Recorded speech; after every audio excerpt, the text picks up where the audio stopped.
when is a species invasive and aren't some native species invasive? And that whole thing I'm confused by, because just as it's a tiny example, my husband and I went on a ride last summer or late fall on the Chicago North Branch Trail. And I saw a whole bunch of, I think what it's called goldenrod, and I don't remember seeing it before. And I'm thinking, oh, is this a new invasive species? Or is it a native species that somehow things have changed that it's doing? Because it's beautiful, but it was like taking over. So that's I'm also sort of interested in understanding that a little better. So just one question, is the big garden that you inherited, is that a native plant garden or is it No, a conventional garden? I don't think so, but I don't know enough about, like there's a lot of phlox and Virginia bluebell and Those are natives. I think a lot of that is native. So I think I've managed to kill off most of the stuff that is not native. Oh, okay, So- all right. So let's, I see a few people online on my little presenter screen here. Does anybody want to sort of chime in about anything your interests? I see John, I see Walter, I see Karen. Inda? Yeah, and if you do, you have to unmute yourself. Go ahead, Linda. Inda? Yeah, I live in a very large rental building, and they have a huge garden area in the back, a huge square garden, and it's ugly. It's also not native. And I've been talking to management about transforming it into a native garden. They want to know how big a job it might be. They were open to it, as long as it doesn't cost a fortune. So I would like to know, is there a way to ease into a native garden? Maybe they don't do all of it in one time, maybe they do a portion of it each year. What are your suggestions about that? Okay, I think I have some suggestions. Anybody else? I'm seeing John. Hi there, John and Jack. We planted a native garden in our front yard 2 years ago and expanded it last year, and it's been such a joy. And we're just here to learn and support the movement. Thank you so much. Walter? Karen? I'm just here to learn. Well, I do have a lot of trees in my yard, so a lot of it's shaded, and so that's an issue as well. Okay, Right, that's a common issue in Oak Park. I think. yes, it is, and I have a few things to say about that. Right. But I'm going to continue with my talk now, and I'm gonna try to, I'll ask to hold questions till I'm done, and I'm gonna kind of go through it pretty quickly, and then so that we can have time for discussion afterwards.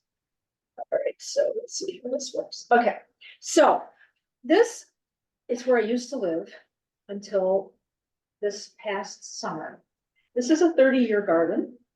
Long ago, I was a master gardener in the 90s, and I had 2 little children. And I discovered that the master gardening program at that time, they've gotten a lot better since then. But at that time, they were very much, it was non-natives and it was pesticides, and all these insects were considered your enemies and so on and so forth. And as I learned more about native plants and I learned more about the dangers of herbicides and pesticides, and I became a master gardening dropout. Started volunteering at the forest preserves at Thatcher Woods, which I'm sure most of you have been to. And then I met at the Oak Park Farmers Market, Art and Linda of Art and Linda's Wildflowers, and they sold me some things. And I just started making beds. And at that time, it was hard to be a native plant gardener. We are entering a golden age of native plant gardening. 30 years ago, you were on your own. It's kind of amusing to me to look back at gardening manuals from that time. But this is my garden, and it was full, and I was always trying out. Wasn't a planner. I'm more interested in botany, so I was just trying things out. My mom said it was like my learning lab. And then my daughter came home to live with us, returned to Oak Park, And for various reasons, we decided we wanted to live together. So we bought a building and it's a building that the garden is beautifully laid out, something like maybe what you have. But every shrub in it is an invasive shrub in the forest preserves. And I spend many, many hours killing these native shrubs that are in the forest preserve. And there we are in my garden. Oh, what to do? So I'm basically in the same boat as the rest of you. I'm like, I just ordered a bunch of shrubs and I'm putting them in, and I'll get into that a little bit later. But I just want, so I'm kind of in that transition, but I just want to show you, and I get all nostalgic looking at it. It's beautiful. But, and the two things I highlighted are sweet black-eyed Susan, and that's the first plant that Art and Linda sold to me back in, I don't know what, 1995 or something. And then royal catchfly, Which is that? that's the red. Well, there's two red things there. Well, yeah, the fluffy red is, I should have labeled it, that's Astel? Monarda, Didyma. The one on this On the side. left is Monarda Didyma, and that is actually a bee balm. Bee balm. And then the red on the right is royal catchfly, and that is a brilliant hummingbird plant. It's just the most wonderful plant.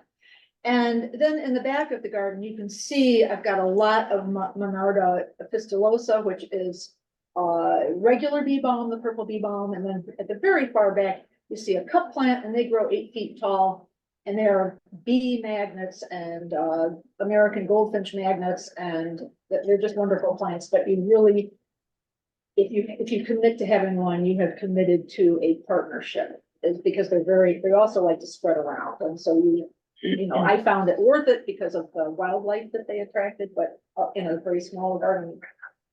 So, okay, so to address what is a native plant, it's a discussion, but this is what I've come up with. It's a plant that's part of the balance of nature that's developed over hundreds or thousands of years in a particular region or ecosystem. Now, our ecosystem around here is basically since the last ice age, 10,000 years ago. So it's actually a fairly young ecosystem. And I have a whole other talk to talk about that, but I'm not going to talk about that today. But the plants that are here came in when they were in refugia all around, but they came in after the glaciers pulled back.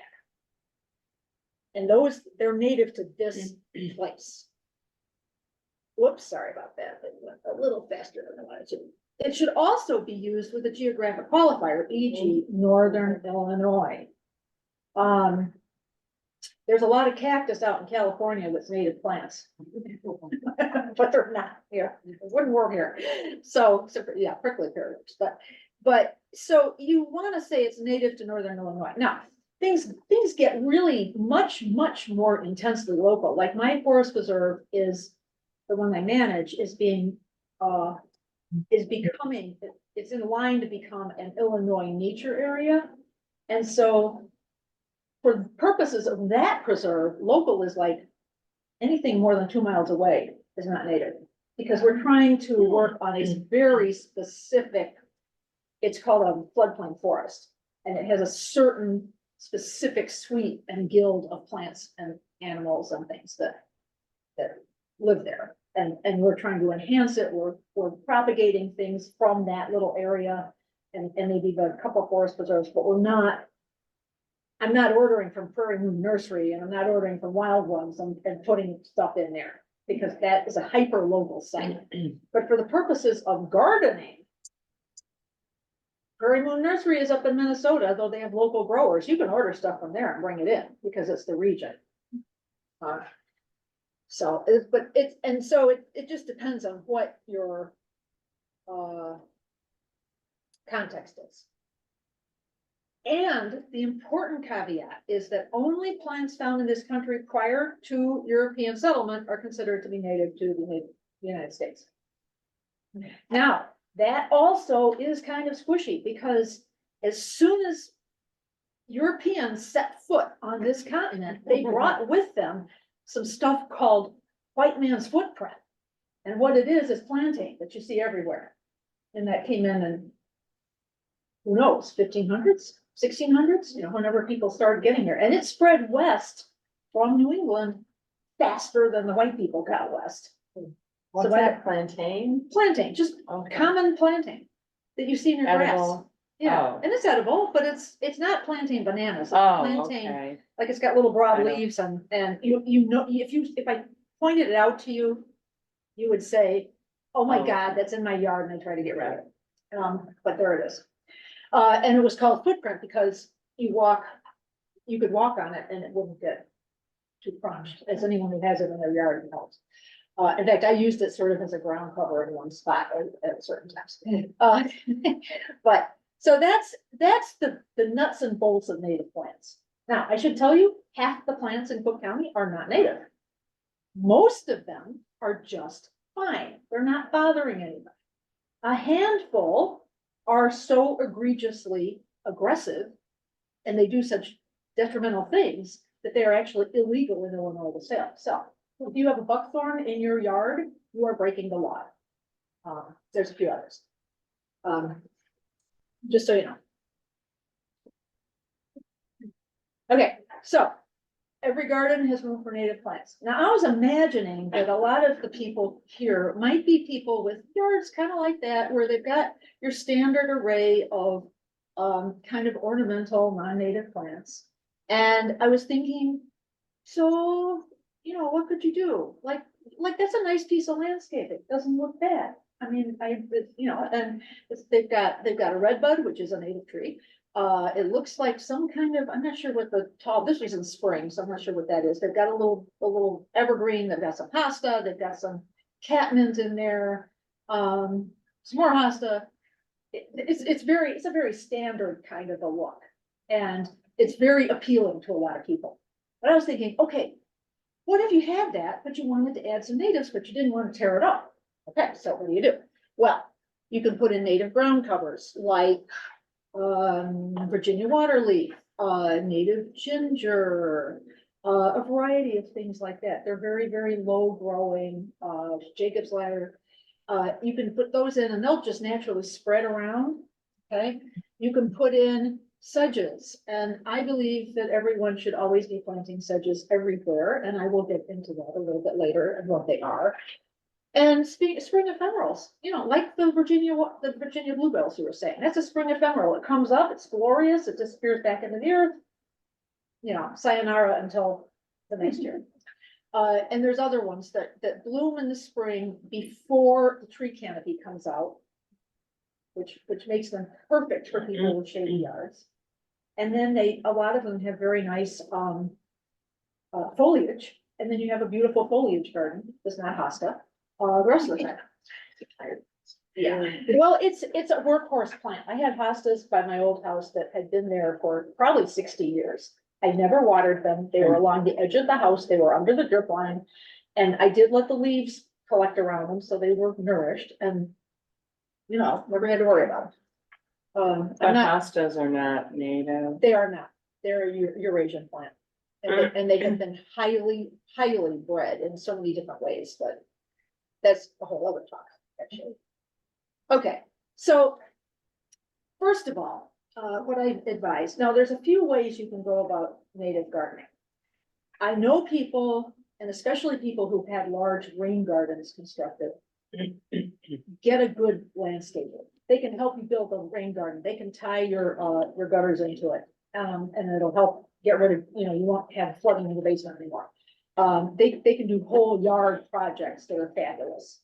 But if your money, your time, etc., is limited, start small and fill in some areas that are already landscaped. Make a new little bed. My friend Candace, this is part of a larger garden, but it's a good example. She's got right in that picture. She's got 3 kinds of plants that I want to focus on. In the back, there's some other types of plants. I'm not sure what those are. Maybe Monarda. Maybe culprit root. I'm not sure. But anyway, she has milkweed, she has liatris, and she has a sedge. And they are 3 plants that go together. They will fill in time. They bloom, the sedges bloom in kind of early summer, the milkweed blooms in summer, the liatris will bloom a little bit later. And you'll notice it's a small bed, she's put some stones around it, so it looks intentional. This is also very important in your front yard. Put a border around it, put a sign up, put something, people still, even though we're entering this golden age, there are a lot of people who still object to what they perceive as mess, which is actually just nature's orderliness. And that's a good way to start, a little bit at a time, especially if you're doing your own garden. All right, so no matter what plant sedges, just do it, and I'll tell you why. Okay, so this is the garden of Roy Plotnick and Deb Stewart. I used to live kind of across the street from them before I moved. And this was a professionally done garden, but it's a very small front yard, and it is a rain garden. So the gutter is actually comes underground, and if there's too much, you can see on the right hand side, there's a little overflow valve, and it just because so it becomes wet, but then it all percolates back into the soil. And what the sedges do is they do so many things. They look like grasses, they look beautiful with flowers. They manage the soil and the moisture, they kind of even out moisture, they help it percolate. They don't spread really aggressively. There's so many stages. There's like 2,000 species around in the world, and there are some for almost every condition. So this is kind of a shady condition.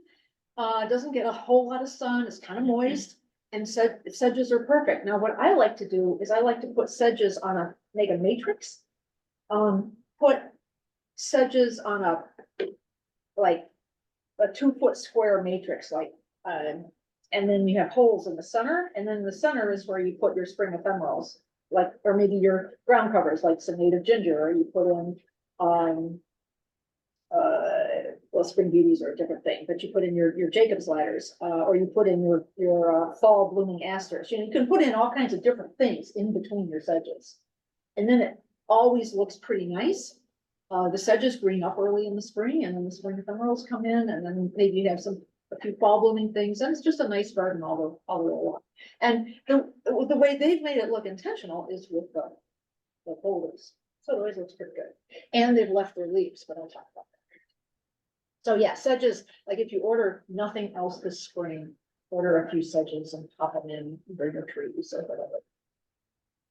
So, secondly, if you've I'm got, sorry, if you could go back, there's the LHB, what is? oh, that's just, my friend Laura Hartwell Berlin took a picture of that, Oh. of that sedge. I try to, Oh, that that's is a sedge. yeah, Oh, it's that's just, a it's a close-up of the close-up. sedge. I think it's Carex radiata, I'm pretty sure.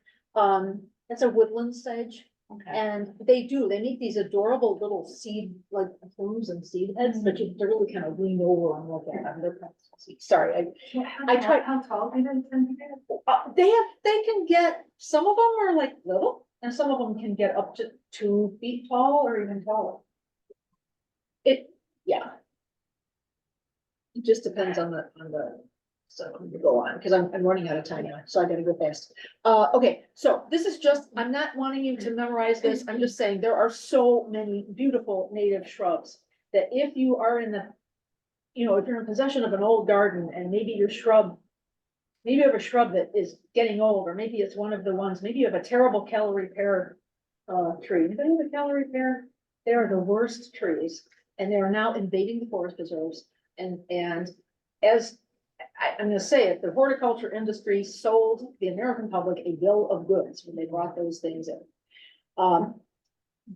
And Oak Park is currently trying to get rid of all of the as many as they can calorie pears that were planted back in the 80s, because they're just so invasive.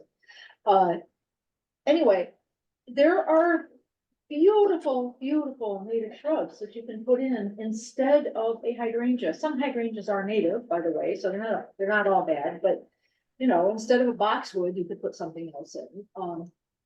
And then the trees are just fantastic. There's small flowering trees like serviceberry, pagoda dogwood, redbud.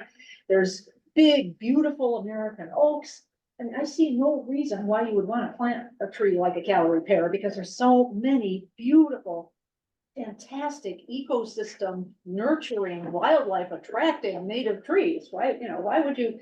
And actually, as I said, the Oak Park is, and Border Forest might be doing that too. I'm not sure. So, and when you're doing a garden, you always want to put in the trees and shrubs first. So when I moved into my new garden, I put in a swamp white oaks. I put in see what else did I put in? 2 black hog viburnums, 3 American black currants in front. And now I've just ordered a snowberry, 2 butternut, and what's the other one? There's one other one I'm blanking on. Oh, some native roses. And I'm putting those in first, and then I'm gonna fill around with my sedges and my grasses and everything. Yeah, it's important to do that. All right. Also, if you're planting, plant plugs and small plants. Do not go and get these big 1 gallon giant things. They're more expensive. And if you order from a place like Prairie Nursery or Prairie Moon, or you order from the Westbrook Wild Homes Plant Sale, we sell little plants. They're only like this big around, 3 inches around, if that. But once you put them in, their roots are healthy. The first year, their roots really take hold, and then the second year they start blooming, and then the third year they're glorious plants. You do have to be more patient, but you have less plant failure happening. And you have to be mindful of your spacing. So this is just a garden. It's just an illustration. It's actually not in this area, but it's just an illustration of how some people decided that they were going to make a new wildlife attracting garden. And so this was their first year, or maybe, yeah, first year. And they just put in a lot of, maybe second year, and they just put in a lot of plants. And then after a few years, it was a full lush area. And so then, and I'm going to interrupt myself because what happened to me was I started planting native plants, and then I found there were all these buzzing, flying things around. Oh, they were bees, and they weren't just bumblebees. And then the birds came in, and it was just because I planted all these native plants. And then I went on this long thing of learning about bees and learning about birds and learning about the soil biome, and you know, it's just like a lifetime of study, right? It's a wonderful thing. Keeps you interested. Under trees and shrubs. Now you'll see around what I like to call a mulch garden, where you have these poor trees and shrubs with nothing around except for mulch. And that is so bad for trees and shrubs, because trees and shrubs in nature have other little plants growing underneath them. It's important. They all kind of knit together and help the soil and do all this stuff. So this is my old place. And this was, it was spring, so things hadn't really filled out yet. But you can see the wild geranium, you can see the sedges, you can see the Jacob's ladder is in the right, the little, it's almost like a ladder growing up on the right side, but among the sedges, that's sort of my little mini sedge matrix there. There's a native ginger, and there's some other things coming up. And that's a serviceberry tree. So it's a complete native thing. And what I did, I have a small front yard at that time. And so I just made a round bed and just kept it edged. And then I planted my little spring shady ephemerals. And what you don't see is in the parkway were 2 big Norway maples. So when you're talking shade, you are talking shade. So that's that, but you could have a very beautiful garden. What are those purple flowers? Those are wild geraniums. Oh, really? Yeah. Those are the wild geraniums. Yeah. Oh. Well, wait, no. let me look What's at it. the green? Yeah, there's wild round geraniums. leaf in front. That's native ginger. And the tri-leaf in the very front is hepatica. And in the back is some woodland phlox. And let's see, what else do I have in there? Uvularia, just, and I have, and then there's some things that aren't blooming yet, like, let's see, Silene stellata, which is, a beautiful little white fringed flower. Or Silene stellata. And these things, they'll just naturally grow. They'll expand, gradually over time, and then. Question. Yes. Are you gonna talk about any kinds of plants under the big trees like elms, or can you do that? You can do the same thing. Yes? Yeah, you can. And again, it's very important to plant small plants because you don't want to mess with the elms, the tree roots. But you Right. can do that. You can do that under big trees. Now, it's better to do it when the trees are young, but if you've got some big trees, you can very gently, kind of carefully insert a few things that are gonna spread around. Oh, yeah, definitely. And then it's really good for insects and they overwinter, things like that. Okay, some habits. Put away your leaf blower. If you have tell your gardeners to put away their leaf blower. Gas powered leaf blowers are going to be illegal in Oak Park by next year. Leave your leaves, use wood chips, don't use mulch. Wood chips are fine. You can get them free from the village. This is my old backyard. There's a pagoda dogwood, which is the most beautiful flowering tree, Illinois tree. It's just gorgeous. It's small. White flowers that attract native bees, deep blueberries on red, like little stalks that birds go crazy for. Makes shade. And this was just before early spring. It was very early spring. The grass, the snow had melted. And you see, it's just nothing but leaves, right? That's just what it is. And you leave it and it's as good as any mulch. And what you're doing is that if you see the underground yeast, all the little creatures, the arthropods and the nematodes and everything that lives under there, they start eating the leaves and literally creating soil and sequestering carbon. This is why native plants are so good, because you're creating an ecosystem and then they start sequestering carbon. You just pull it. They just pull it down into the ground. It just kind of goes, and I don't want to go into the chemistry of it, but anyway, the carbon goes down into the soil and then it stays there because of different plant resins that roots exude and other such things. And that's how we could reverse climate change. Yeah, now the science is a little bit squishy on that. Can it reverse? If we do everything else that we're supposed to be Yeah. doing, it could make a sizable dent. If we rely on it, we gotta change ourselves to a little bit. But yeah, it could, if we did everything to become more sustainable that we can do, if we cut our emissions. It could make a big difference. And that's why they have 30 by 30. We're not, the UN just signed an agreement where countries are trying to save 30% of our of lands and waters by 2030 and set aside and restore, conserve. In Illinois, it's called Illinois is Beautiful. There's actually laws being passed to help more natural areas be conserved. But here in Cook County, we can't say, we have 11% in the forest preserves, but we only, the rest of it is private property. So really, here we are. We can make a huge difference. So yeah, leaf blowers. Okay, and this is what couple months later, there's again the wild geraniums. And a couple months later, you see how the plants come up and then they literally come up through the leaves.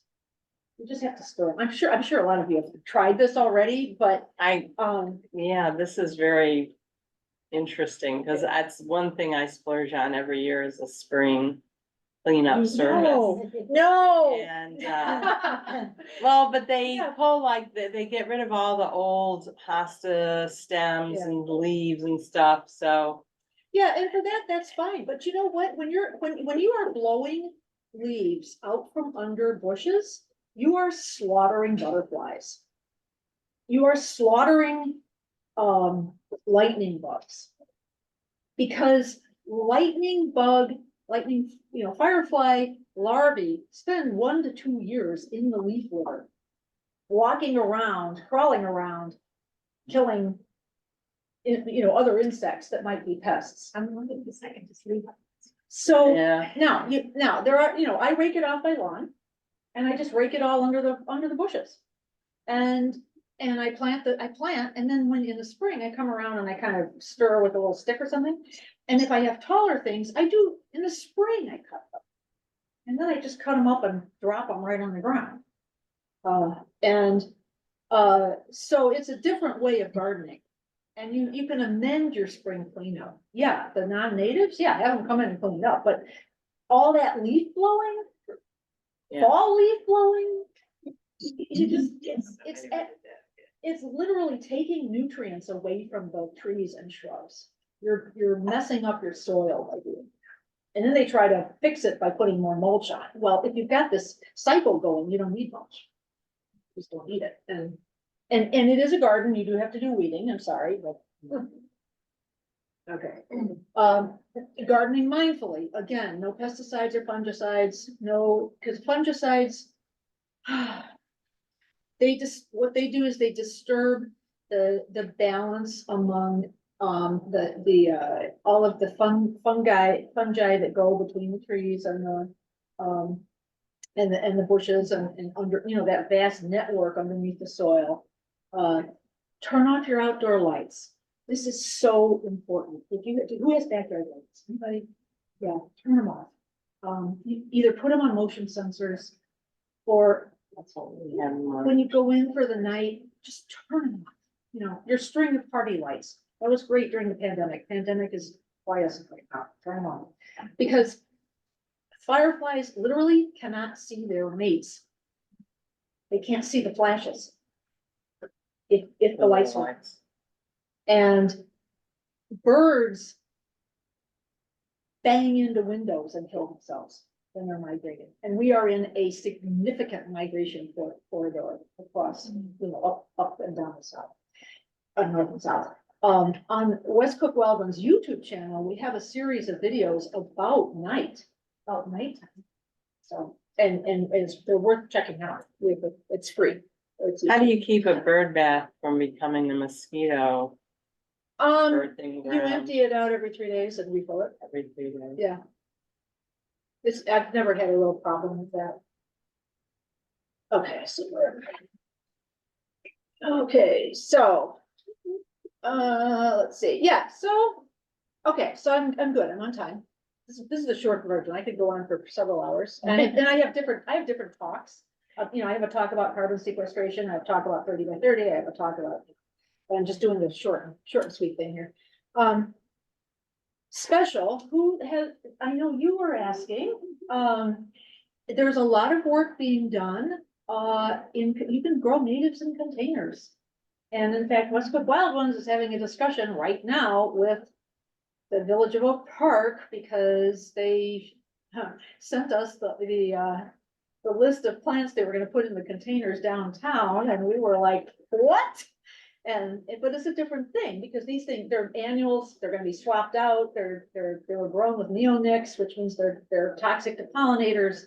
And so we proposed to them that they hire a native plant landscaper who knows how to do containers. Because then you'd have perennials growing in the containers and you'd only have to swap them out every once in a while. And it would be better just all the way around. Anyway, Dr. Jeremy Fant is a scientist at the Chicago Botanic Garden.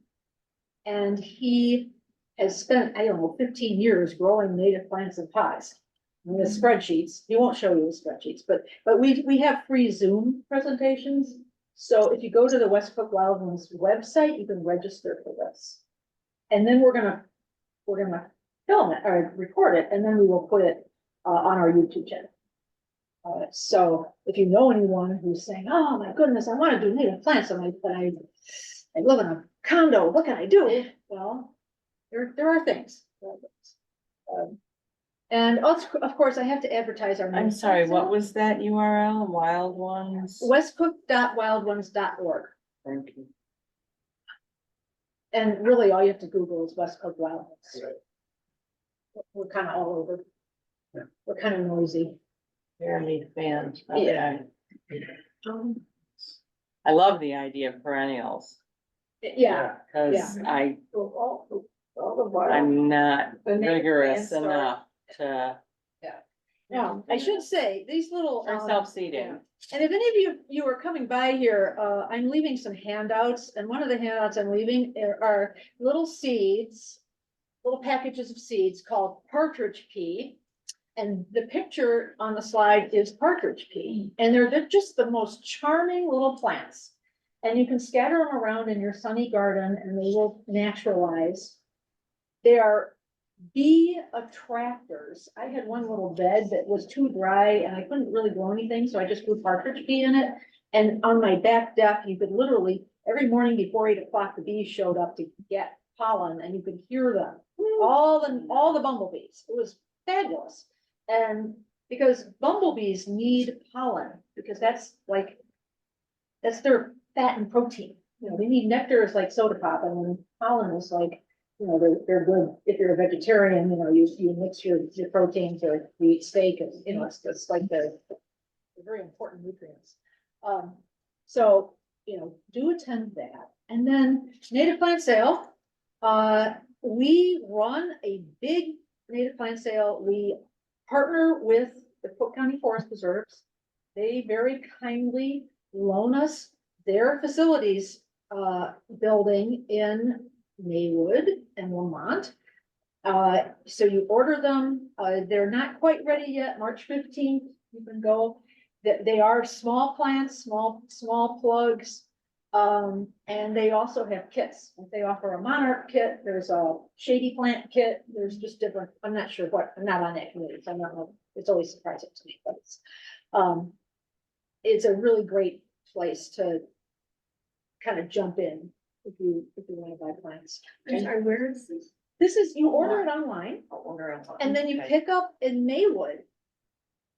It's really Okay. very convenient. That's where we have gotten our native plants from, here at the. And wild ones is where you order it from?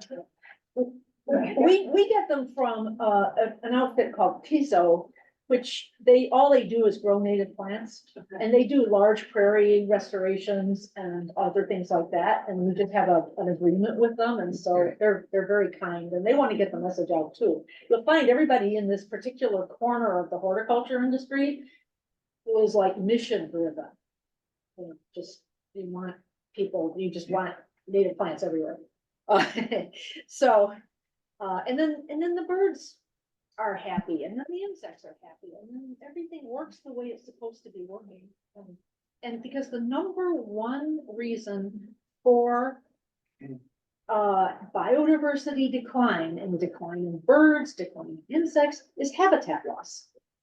And the more we humanize, and in a negative way, the land around us, then the plants and animals and insects, it's sort of like, they can't make a living. You know, it's like if somebody came along and destroyed all our farmland, what would we do? One little comment, I remember when we were putting in our first native garden, right next to the preschool playground. And the preschool principal probably, maybe she said, oh, I have a few bees. That's worrisome because they're gonna have to go right past the garden. And another parent said, I would rather have the plants there to attract the bees than them flying around the playground. Yeah, So. yeah, well, It's there. and bees generally don't want to sting you. Mhm. A Yeah. honeybee will die if she stings you. And bumblebees are, you know, They're not aggressive. they're not, no. And even carpenter bees are loud and big, but they're not gonna sting you most. I mean, I had a small colony of carpenter bees living in my old garage. I mean, they just moved in and I wasn't messing with them. So anyway, so that's that. And, Is that our native? Herbs. Well, Like sage, mint, I'm, those are things I like. there are, yeah, okay, so a lot of like bee balm is a Perennial member of the thyme. mint family, and you can use it for tea. I'm not up on not native herbs, so I don't want to give any Okay, advice about what you can go forage and what you Mhm. can, right, it's a different situation. There are books about it. yeah, But I don't wanna say, Okay. because there's also quite a few plants that are poisonous, native and non-native. right, And there's berries you might like, lily of the valley, those innocent little white berries. Don't eat them, and pagoda dogwood has, they're beautiful berries, but they're non-edible. But there's certain, like my black haw viburnums, they are edible berries, and there are, I mean, native people made a really good living off the land for thousands of years. And so, but we don't have that knowledge. I don't, there are people who have that knowledge of what we do. So my advice is always, because I grow herbs, I grow things in pots. Or have one particular little bed where you grow things. I made the mistake of planting mint many years ago, and then I was weeding it forever. All over the place. But, those are the kinds of things you can do. I'm not here to say, cut out that beautiful peony that your grandma gave you when you got married. I mean, I'm not the one that's gonna say that. I'm not the one to say, get rid of all the grass and then where do your kids play? Like Doug Tallamy, who's a great guru in this area, says, get rid of just the grass you don't need. Keep the grass you need. If you've got a 1 acre spread, you don't need all that, and it's grass, and you're spending all of Sunday mowing the grass, or somebody is. Oh, the other thing you should say about native plants is they don't need water, right? It Much depends. water. Well, when you Yeah. put them in, they do. Yeah, when you put them in, they need water. There are certain drought conditions. I admit that we had 2 years of drought, and I did water them a little bit, but you don't have to water them faithfully every week, and mostly they're very hardy.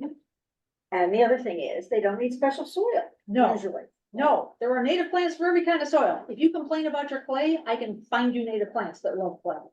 If you complain about your sand, same thing. I've seen native plants grow in urban construction, infill. We had, at one time, my husband and I owned a 3-flat in Wicker Park. And if you dug in that yard, you were gonna find bricks and bottles and gravel and we grew native plants in that yard. So that's the end of my talk. Can you field a question from the chat? I would love to, if I can find the chat. No, it's okay. I'll say it out loud. Thank you so much for a wonderful talk. We so appreciate your wisdom here. My question was about this year specifically with the emergence of the cicadas. Yeah. We were interested in taking out a patch of turf grass on the parkway to expand our native planting, but we were worried about disturbing the emergence of the cicadas. Could you speak to whether that's not an issue or whether we should wait until they're out, or this is just not a great year to tear up your grass? Well, okay, so I'm struggling with that too, because as I mentioned, I just ordered these little bare root shrubs. They're only like 2 feet high. And what I'm gonna have to do, I realized, is buy yards of tulle, which is netting, they make ballerina tutus out of it. And I'm gonna make little coats for my little shrubs and kind of put them around. Because the way cicadas work, and I'm getting to the grass part, but the way cicadas work is they emerge after 17 years. They crawl, they wanna mate. They crawl up the trees, they cut slits in the little shrubs or tree branches, they lay their eggs, and so that damages young plants. Okay, so that's one thing. the older plants can handle it. Yeah, the trees will sustain some damage, but it's like, they call it like natural pruning. It's not gonna really, if they're mature trees, it's not gonna, but if they're small, you might wanna think about some netting and put it around so they can't fall off. So I'm gonna be doing that. Grass, I think, this is just me, I think I would probably wait until after they've emerged. And that will be I think in June, I'm not sure. And it will if you've never experienced it, who's experienced the cicada emergence? It is not like anything you've ever experienced before in your life, if you haven't. They are everywhere. They're crawling around. You cannot have a conversation. They're yelling, they're mating, they're getting eaten by birds. And then they die, right? They lay their eggs, they die. They mate, if they're male, they die. So then you sweep them off into your garden beds, and then they become fertilizer. You don't have to throw them away, just sweep them in there. So I personally would wait until what I would probably do is, thinking about it, do some lasagna mulching on the grass after they've come up. What does that mean? Lasagna mulching, yeah, I don't like to dig up grass because grass is really good organic material. So what I like to do is put newspaper or cardboard over it, wet it down, put a couple inches of wood chips over that. And if you do that in August, in May of the next year, it is ready to plant. And it's good fertile soil because you haven't messed with the, you haven't messed with the organic material. And it's all being decomposed into better soil while you're living your wintertime life, And then that's what I would do personally, if you can have some patience. The thing about native plants is it does take patience. If you plant those little plugs this year, they won't bloom till next year. And you just have to say, okay, that's all right. It's a good exercise in delayed gratification. Good practice. So I hope that helps. Thank you so much. Yeah. Other questions? Any other questions? Yeah, If you have one online, just unmute yourself and just let me know. ask it. Can you see the chat? Maybe there's something. Yeah, there, you know where? I think it's here. Is it? There's one from the chat that says suggestions for dealing with very plump rabbits in my garden every year. Oh. From Walter. No, yeah, the thing about rabbits is they like young things, young, tender growth. And the best thing I can think of is, especially during the spring, put some little rabbit fences up. I put rabbit fences up around, I did that around my main rabbit stuff. centers. Yeah, it's really all you can do. We don't have enough red-tailed hawks, and the coyotes just aren't meeting expectations in that area, but yeah, that's really the best thing you can do. Yeah, any other questions? Yeah, did you have a question? I can't remember the name of it, but last year we had this very tall flowering plant that grew up. It had like these little flowers that looked like little orchids. And I looked it up, I can't remember the name. Okay. And then I did see that they were invasive. And they were so pretty. They were really tall. These little pink, whatever flowers on. And then I read about it, so then I became obsessed with having to take them out. So I want them to go for the garden. But I wonder about something that grows so naturally here. Is that so? Okay, so yeah, we're in the question, the invasive plants. All right, first of all, goldenrod is invasive in China. It moved over there and It's not invasive here. well, there's different kinds of goldenrod, but Yeah, here, because it's native, it's considered aggressive. as opposed to. Because it's invasive. grown here for thousands of years. One issue with, and there's different kinds of goldenrod. Some goldenrods don't spread as much. What's called Canada goldenrod, which is the tall stuff, spreads by rhizomes, and it is quite aggressive. It's more aggressive than, you don't want it in your little yard. And other kinds of goldenrod, I just heard this the other day from an expert.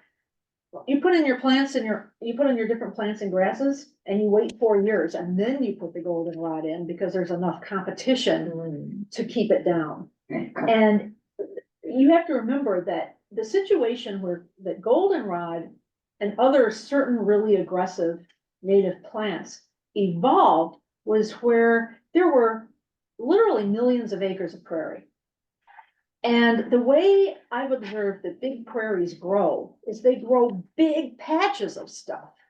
And I've read historical accounts of people riding through the prairies. And it's like, you'll see nothing but goldenrod over here, and then you'll see nothing but, oh, sumac over here. And you'll see a big patch of gray dogwood, and you'll see different kinds of, grasses or flowers. And so they don't, so when you're trying to put them in our little yards, they're literally too much plant for the yard. So not all native plants are suitable for our yards. And then plants like cup plants, they just naturally seed a lot. And so they're just gonna seed around. And you can either say, okay, the cup plant is worth it, or I don't want them in my yard, I'm gonna have something else. But it's more complex than just, well, that's aggressive and that's not. Now, that's different from an invasive plant like buckthorn, which is going to come in. It leaves out earlier than the trees. It stays leafed out later than the trees. Its roots are what they call allelopathic, which means it discourages other native plants from going around it. Also, there's stuff in the rhizosphere, the rhizosphere is what's around the roots, the little biome around the roots, that is conducive to certain kinds of bacteria, but not other kinds of bacteria. And the berries, the birds eat the berries. The berries are not good at the birds. Uh-oh, We're hearing some noise. Yeah? Anybody? Someone's trying to talk and it's not working. okay. Anyway, so this is a plant that has wrecked ecosystems. It's invasive. In a way that is interesting and unique to itself. And non-native honeysuckle is another shrub that's just a problem. And I've been to Europe and I've seen buckthorn growing in hedgerows, and it's not a problem. But here it's a problem. And then some native plants that are aggressive, it's also the competition. Are there enough other plants around with their root systems, with their competing niches to help keep these other plants kind of in check? So it's a very interesting and complex situation. I hope that helped. No, that was great. That was really helpful. That was interesting too. Thank you. Yeah. I have a question. Does anybody have an easy way to keep track of what plant is in what location? Oh, put a little tag. I'm Yeah, really but bad at tag, that, after you too. put the leaves in and after you. Study your botany book. I don't know. Well, that's it. Take a graduate course in Latin, It's not what I'm ready to do right now. But yeah, no, it's not what you wanna do. And the other thing is that plants, you'll find if after you've been doing this for a few years, plants really know where they wanna grow, and they will They spread move to where they around. wanna grow. They will move around. Yeah. And and that's different. See, horticultural garden, you can kind of plant things and then more or less, they're kind of bred not to be spreading around so much, so you have a design. Well, okay, native plants, you make a sort of a design. I'm talking about a matrix. Okay. And you have a few big important plants put in and things like that. But then over time, the plants will know. But then you have to be a gardener. At some point you have to say, well, okay, these don't belong over here. I'm gonna have to pull them out, or I'm gonna have to give them away. I mean, it's up to you, the human, because it is a garden and not a natural area, to kind of set some boundaries, set some limits, put a fence around it. If wild plants are coming into your precious herb bed, pull them out because they don't belong there, because you're a gardener. So that's the other part of it. And that's what people forget. They think, just plant native plants and just let them go. The problem is when you're a gardener, like you're saying, I have a similar problem. I'm a gardener, but first of all, I only have so much energy, but also I don't remember well. Even if I take notes, I don't. And then I see something coming up and I don't know if I should pull that. It might be a pretty flower, I know. It's like, I can't pull it. Until you see what it Yeah, is. I just don't, I hate pulling. I know, I hate it too. I don't like, what my friend, Ken Williams calls editing. I don't, Mhm. yeah, but you have, you know, you have to do it And some things I've learned how to edit, like I have a lot of daylilies and they spread like crazy. So, Another invasive plant, just by the way. yeah, well, that was there. Yeah. Well, an invasive plant that I introduced, Mhm. my sister-in-law gave me a Japanese anemone. Yes. And that spreads a lot. So I gave it a defined space Mhm. and I do pull it when it grows anywhere else. Yeah, you just have to be ruthless. really. I'm willing to be, because it's established itself so Mhm. well in the space I allotted for it. Yeah, well, and there's like pokeweed is, a native plant, it grows to be 6 feet tall. The berries are simultaneously unbelievably good for birds and poisonous to children. And pokeweed is, once you have it, you are gonna have it all over, and so anytime I see I have one pokeweed plant. And then any seedlings I see, I just pull them, and it makes these big giant roots, so you really need to pull the seedlings, you don't wanna wait till it's about 3 feet tall before you try to get rid of the roots. Yeah. So, you know, there's different tricks. I mean, bee balm, a friend of mine had overgrown, so she brought me some, put them in my garden, and they were like lying down, but they survived, they looked great. The next year, I had these plants all over the place, and I started to pull them because I thought they were weeds. Uh-huh. And I called my friend, I said, what is this? And she said, she thought it was bee balm. And I said, no, I pulled them out in the next minute, they're back again. Yeah. But, I mean. If it you was have amazing. extras, I'll take them. Yeah. I'll tell you I what. would like some bee balm. Yeah, and they're And great. they do well in And shade, don't they? They do well in part shade. Part shade. And the other thing is that if you have enough other kinds of plants, like if you have your sedges, you have some grasses, you have different kinds of flowers, then that establishes enough competition that some of the plants that might go a little rampant, kind of. So, because the other thing you have to remember is you want patches of plants, because then the bees can find them more easily. You know, we always say in gardening, you know, don't plant, you know, one thing over here and another thing over here and another thing here. If you got three of something, put it together.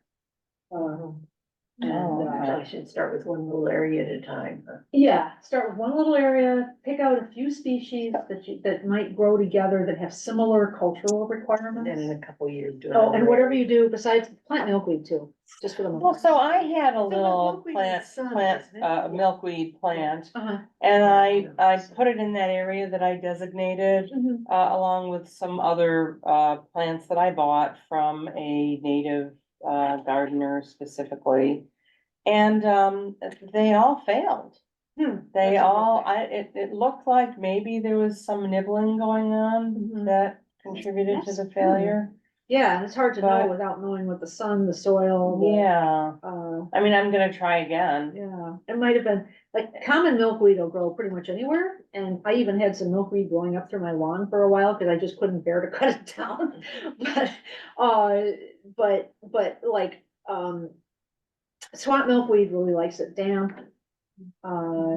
Butterfly weed likes it a little drier, they all like sun, pretty much. And it's hard to know why Mhm. it would have Yeah, failed. Now, your garden phlox that you were saying, you have phlox all over, in the back, that's a yeah, native plant, yeah. and, it's a lovely plant. So I should go back. Is there anybody who's on that would like to ask another question? Who isn't here in person? We could probably close up. Yeah, Yeah, I need yeah, to do yeah. that. Thank you. I wrote down the shade, the apartments, the invasive or not, the Yeah. trees, and there were, I think you covered it. You should cover it all. This was really useful. Oh, Yeah. I'm so glad. I tried to tailor it to specific. Yeah, And there'll be some handouts and the Z's will be in the office Yeah. for people who are listening and can stop and pick up the handouts or the Z's. Right, yeah. when you say a matrix, do you mean like a checker, a chessboard? Yeah, like a chessboard. thing? Yeah, Okay. so But say, if it's a small, like I have this little area in front, I could do maybe some sedge and milkweed, that yeah, sort you of could do thing. something like that, or Or- you could put a sedge in a row in the front, Mm-hmm, like make a little border with sedges, mm-hmm, and then put some other things behind it. You know, there's all kinds of things you could do. yeah. It's, It's exciting. It is. Thank you. Yeah, no, Oh, my gosh. Thank you. You're welcome. Thank you. Wow. I think I'm gonna I'm try to. trying to think about, I had a bush that was pulled out about 3-4 years ago. Is there anything that grows well? I mean, the roots are still there. Yeah. Anything in particular that'll go in that kind of situation? So did you cover it? Did you like put mulch or wood chips over it or anything? And it's been sitting there for what, a couple of years? A couple of years. Okay, so you could try, putting in some plants. You could try putting in some, is it in shade or? Yeah. Yeah, try some Virginia waterleaf. Okay. You could even let native, like the violets that are in our yards, just let some of those grow in there. I've used violets as a ground cover before. They have those beautiful purple flowers and, I mean, they're the state Oh, I flower like of this, Illinois. the Yeah. stuff that grows in my grass, I just leave it. Yeah, yeah. What because- is that last one you just said? I said just Viola Oh, sterarea, violets. the common violets are the state flower of Huh. Illinois. There's something else, and I know what it is, but I Yeah. can't think of the name. But if you get a few things like that, that will do well in shade, and try them out, you know, there's something called big leaf, aster that blooms in the fall. You could try some native ginger if it's not too wet an area. No, it's not true. Yeah, things like that would probably grow in that area. Again, Carex radiata, which is, I think it's called rosy sedge. And the nice thing about ordering from wild ones is they give the cultural requirements of the plants. So you Yeah. can kind of figure it out. And the other thing I wanna say is this is the rusty patch bumblebee is an endangered species across, in the United States. This is a great plant list, and these are plants that don't just attract them. They are so good for bumblebees, and they're beautiful in your garden, and there will be some familiar things that are really, really good. And things that should be familiar to you. I have a question. Do bees? I didn't plant natives. I planted plants because I didn't know I could in containers, but I did plant annuals and attract butterflies and hummingbirds. Bees didn't come up to me. Thick floor. Oh, okay. Butterflies sort of did, Uh-huh. not last year. Mhm. Hummingbirds do because somebody, I think, has a hummingbird feeder. Well, over but the they're fields. flying, yeah. But then Yeah, they'll come. they're flying, right. I don't know about bees. Yeah. I've never been in that situation. I'll let you know. Yeah. What, do you know what the numbers are? Oh, you know what? Somebody might have just, yeah, I don't know why they're there. Okay. That's, I was- Someone picked those. Yeah, I picked this up from a talk, and then it's from Xerces Society, which is Society for the Conservation of Invertebrate Animals, which means bees and butterflies. Oh, And you can find them online, and they have all kinds of really great, yeah, but I don't know what the numbers are for, what. Oh, the numbers are for up here. Are they, there they are. Okay. oh, thank you. Yeah, Oh, that's pictures. great. Good. You. How unobservant. I Oh, think. that's a cornflower. That's what Yeah. Yeah, cause I just, 1, 2, 3, 4. I just read and I know what they look like, so I don't really even look at the picture. Yeah, I don't. So that's very helpful. Yeah, but these are all really good things to put in your garden, and it does have shade and sun. Yeah, this is Yeah. really helpful. And then if there's kids in your life, Yeah. just, and then this is from the Chicago Region Trees Initiative. Really good illustrations, discussion of what kinds of shrubs, I have a whole shrub talk, but this is really a nice. And those are the handouts that'll be in the office. Yes, Yeah. yes, plus, seeds, everybody went away, yeah. So come by. Yeah. I don't know if my love is gonna do this. I'll write it down. Short Conley, Lauren brought me. Oh, yeah, turn the recording off. Thank you once again. Oh, thank you. They want this. Yeah. I think it's recorded. That would be good. Yes. Hello. Hello, who's there? Me to try to introduce. And I'll have to kind of nurture it a bit to where it can go into some of the other stuff. Yeah, I mean, I think the problem is like, but I don't know yet what it's gonna look like. Absolutely, I totally get that. So thanks for coming. Trees. Nice to see you again. No, they come from in. On the ground. Then they climb up into the trees.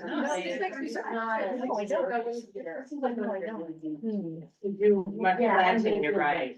I don't get Yeah, it. no, that's good. So you're feeling the feeling all those evergreen, evergreen. Oh, there it is. Yep. Yep. It's behind. And want to take it out and put it. Oh, the other thing I I was gonna forgot to ask say another is thing. Westbrook has a free shrub exchange. If you give them proof that you've taken out an invasive shrub, they will give you a free, this is the Okay, small. well, it had really deep Oh. roots. Oh. And so- And that's on the website too. I mean, it won't be until we're having. What? Are ferns invasive? No, but, It we. depends on the type Yeah, of fern. yeah. Cause where I have a lot of shade, I've encouraged ferns to grow. There's a big break. And I'm So they're trying, they're because probably- I like how They're they probably native. exactly. They're native ferns. They took They were everything out. growing all over here, Yeah. all over Old Country River Forest. Yeah, you go in the forest reserve. And you see them in some places. But I like ferns Yeah. and it's a good thing, cause I need things that are as maintenance free as possible. So something like a fern or, the Virginia bluebells or. Oh, I so get it. easy. I Like get it. phlox. And if you put in, No. Virginia waterleaf, So ginger, this tree, we've been like. things like that, they just naturally spread and turn into kind of like. A nicer ground cover than, Yeah. yeah, cause what I have is This was a like. 3 foot high we were really weed sad ground with the cover. cut this branch and then- Which is okay, I'm not an English style and- gardener, a little bit of wildness is Right. fine. Right. But my garden looks great in May Yeah. and it's. Yeah, I know. Yeah, I have people that are. Yes, well, you Jim? can just. No? No, it objects to that. Does it? It doesn't. I like. Bye, everyone. Nice to see you. Sunday. Bye. And so that, I took my hat. Okay, Yeah, yeah, that's good. that sounds Okay. good. Very good to see you.